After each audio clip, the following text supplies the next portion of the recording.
Welcome to Soto Creations, where we make your imagination a reality. Thank you once again for tuning in for another tutorial.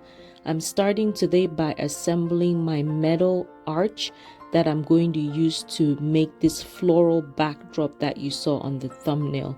Now, the secret to this arch is that when you have the last piece right there, you want to push against a wall or something. I usually use the leg of my furniture to assemble that last piece, because if it's not pushed in, it's harder for it to go through. I don't know if that helps any of you who try to assemble this. I'm moving my frame out of the way so you can easily see the design. We're starting with this chicken wire that I got at Home Depot. I had to walk through the aisles to make sure that I have what I need. I also got these gloves, and at the end I chose this chicken wire because it seemed to work the best. Now we have to get it out of the package, and of course with this whole thing they end up assembling or putting it together with the same type of wire, so it takes me a little bit to figure out exactly how to unravel everything. Of course you have to have the wire cutter to be able to work with this chicken wire, and also the gloves to prevent your hands from getting sore or having cuts on them. So this is a new project for me. I have not worked with chicken wire before, so you can see my husband here checking on me to figure out what exactly I'm doing, and I had trouble with it rolling onto itself every time. So I think that was the hardest part. Once I figured it out, I was able to get it going. Here I thought I could just roll it up and work with it the way it was, but I quickly realized I would not be able to use that thing all around the circular arch. I would have to cut it because it was not gonna work with me, and it just kept rolling back. So now I decide to estimate about 2 of the floral foams and cut the amount I would need for 2 floral foams and work with it. That way I don't have a lot to deal with. So you have to snip each section. I go just across and snip it till I go right across, and then I stop there. And now it's easier for me to work with a shorter piece, even though you can still see that it's rolling onto itself. But I'm able to get that first part going, and you'll see that it's actually easy to work with it. Once you get it on what you need, you can just squeeze it together and it forms really well, and I really like that about it.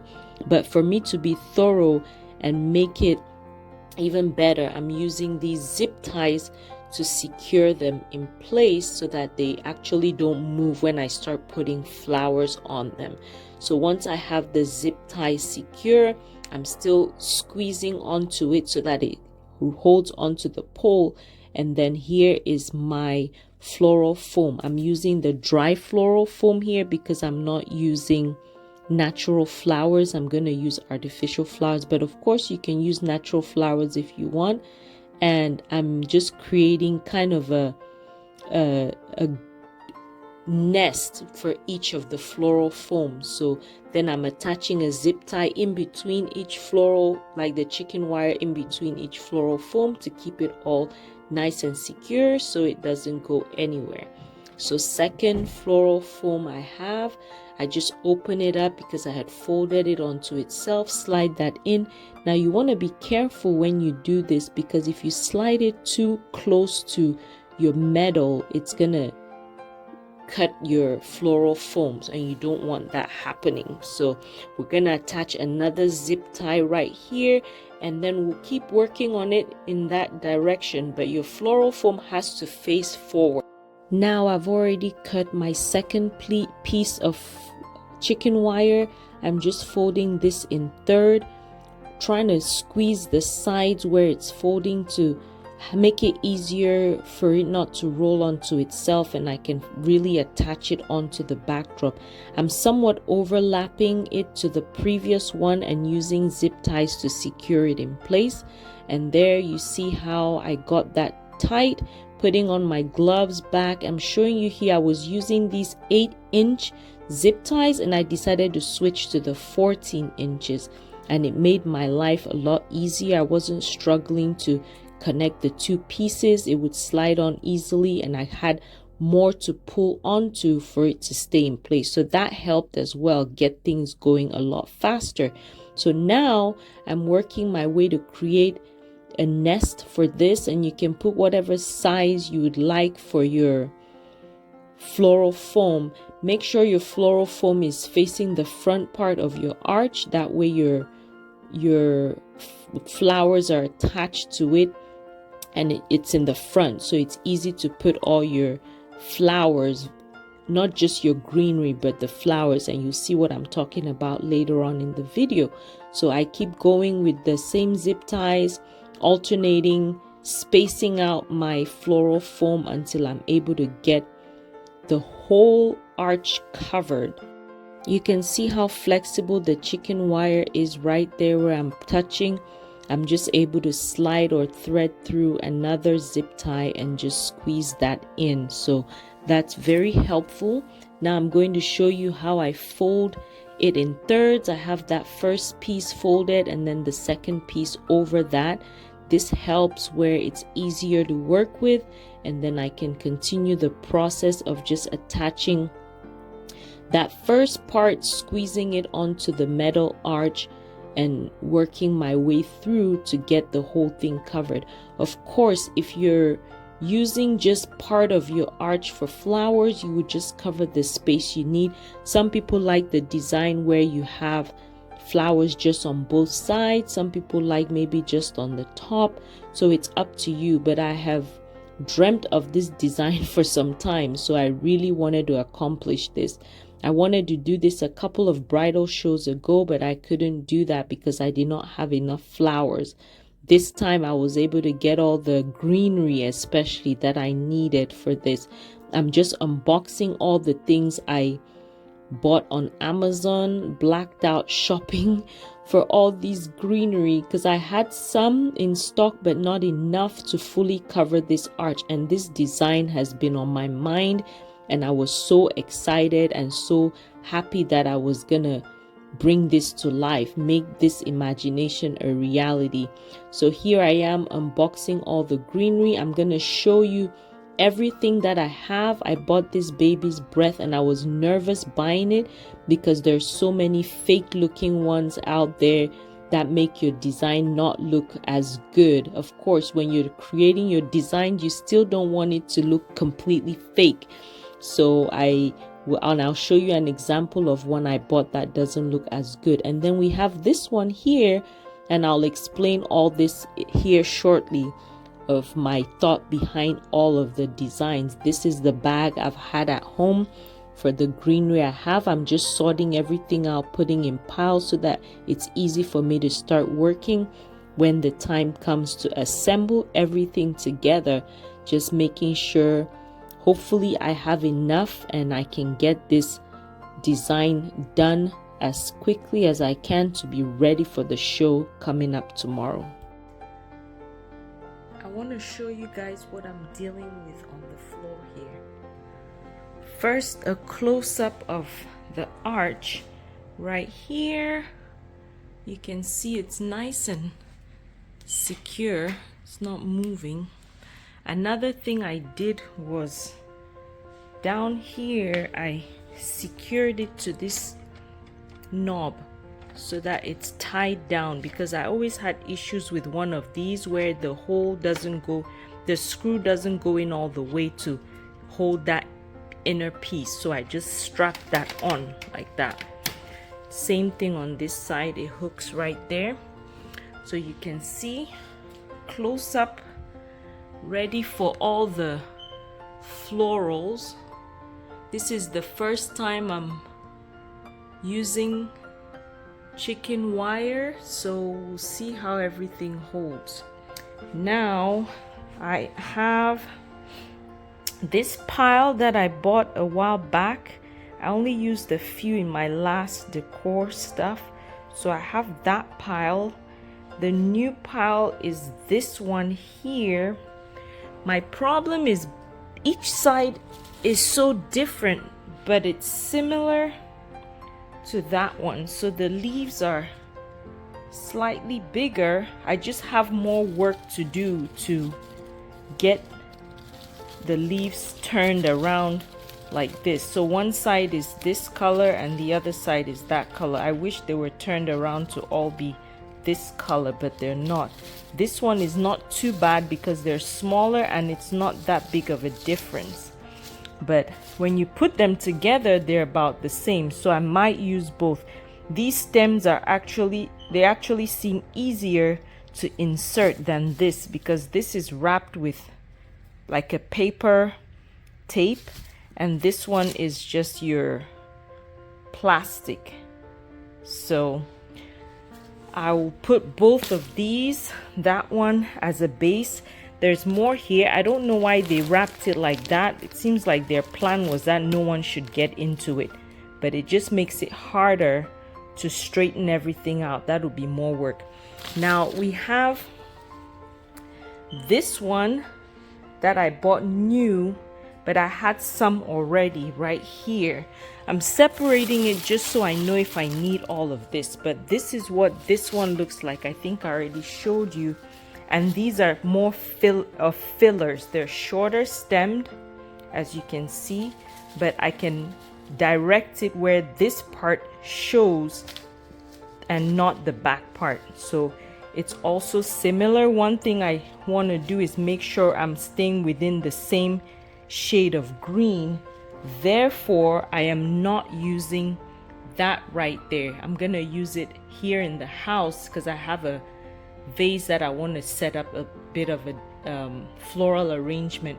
Another thing is this flower right here was supposed to look like maybe a baby's breath. I'm not sure, but I don't like the fact that it's not green. It looks too artificial, so I'm not going to use that. I actually bought 2 boxes of that, and then I have this that came. So it came these 3 in one box, 1, 2, 3.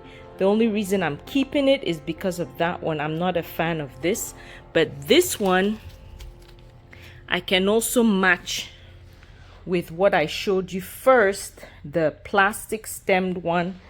I can match it somehow with this and with this one that I really like the shade, and you can see there's not much adjusting to do with this, so I like that. So I'll probably use that one and that for the house, this for this decoration as a filler as well if I don't use this. I have quite a bit of this right here. So then you have that one. I'm not going to use that. As you can see, the green is completely off. If I can reach it, it's completely off from these. Same here, too bright, so I don't want to do that. So I'm not going to use that. Then we have these baby's breath. I was nervous about buying baby's breath because I didn't know how it would look, but I think it would look fine. I might have to cut down the stems, but we'll see. This is just to add a little bit of white because I'm going with the white, the greenery, and silver. So this looks nice. I bought a few. I think, let's see, I bought 5 packs. So hopefully that'll be enough to just add that white. Then I have a bag of hydrangea there.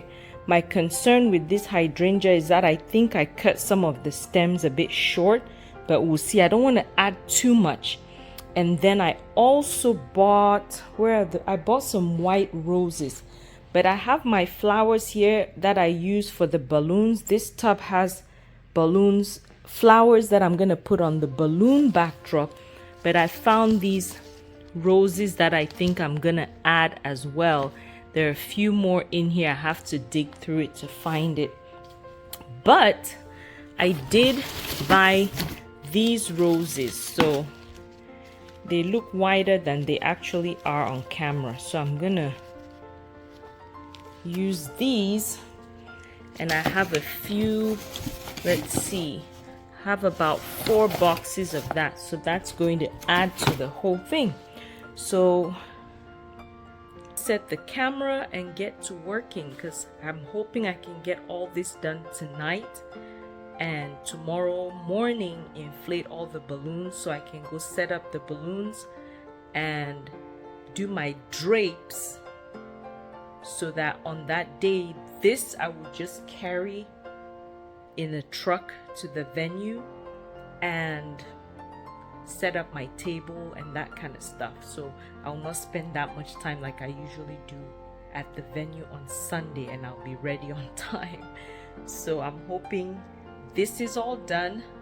I have a few, I also have the stands that I need to do the floral arrangement for. We'll see what time it is when I'm done. I might have to do that tomorrow, I don't know yet, but we'll see. So let's start setting all this up.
like this design, but I want to add some white. So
haven't decided if I'm gonna add more to this or not. I'm thinking about some pink roses, but we'll see tomorrow. It's pretty late, you don't want to know.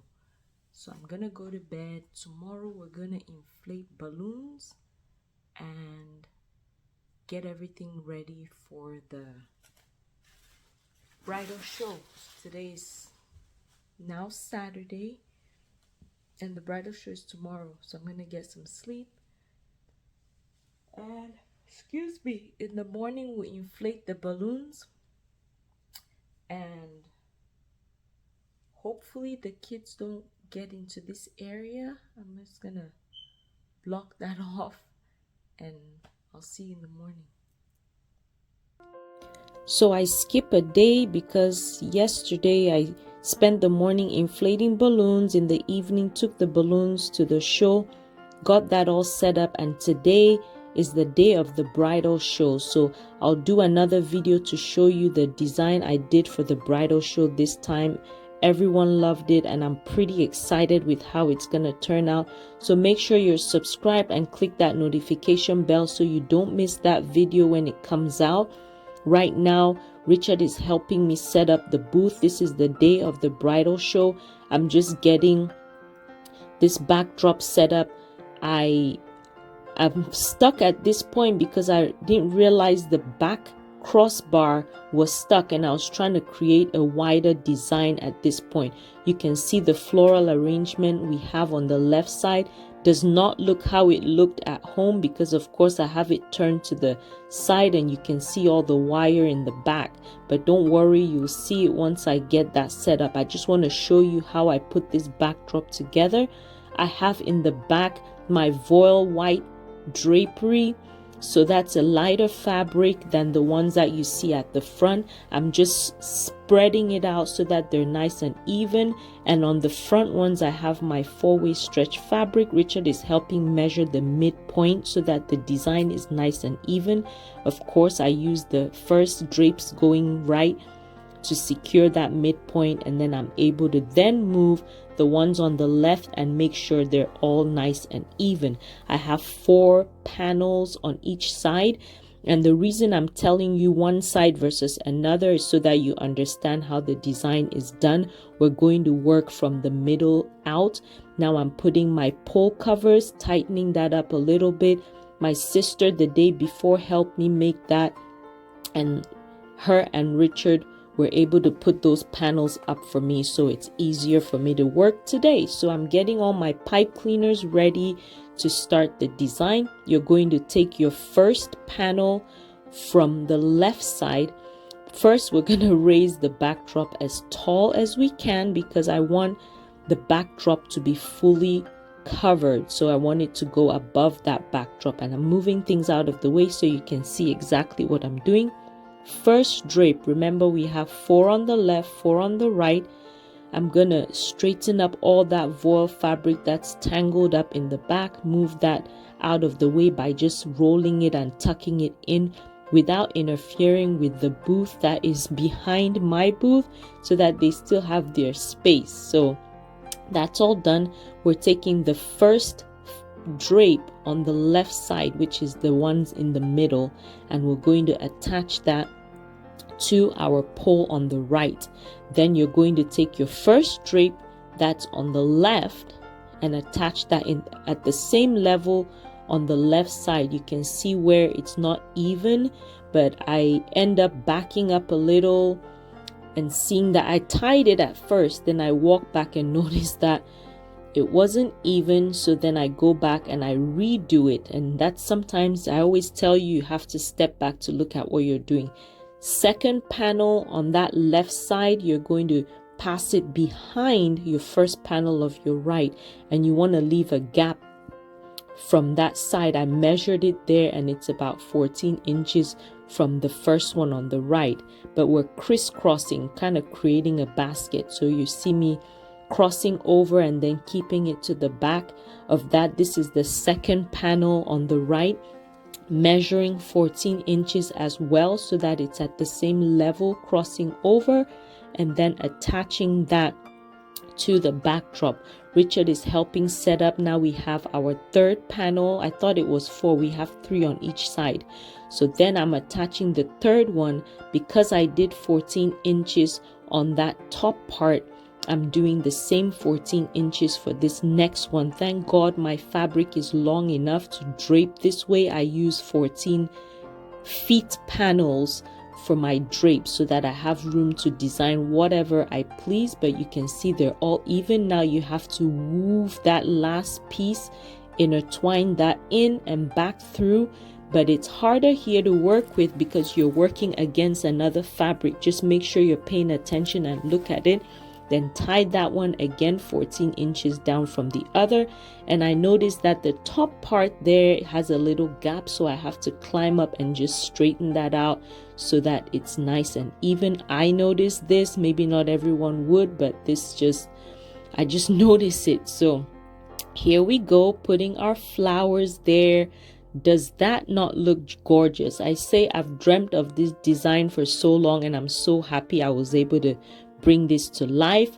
I think I'm planning on adding some maybe pink or bridal roses on there just to give a different touch to the design, but that will be later on. I'm just adding some florals, adding some greenery to fill any gaps that someone might see as they stand there to look at it, making sure all that is set up. Here is my centerpiece. I'm adding some of the baby's breath to that centerpiece to add the same dimension that the backdrop has.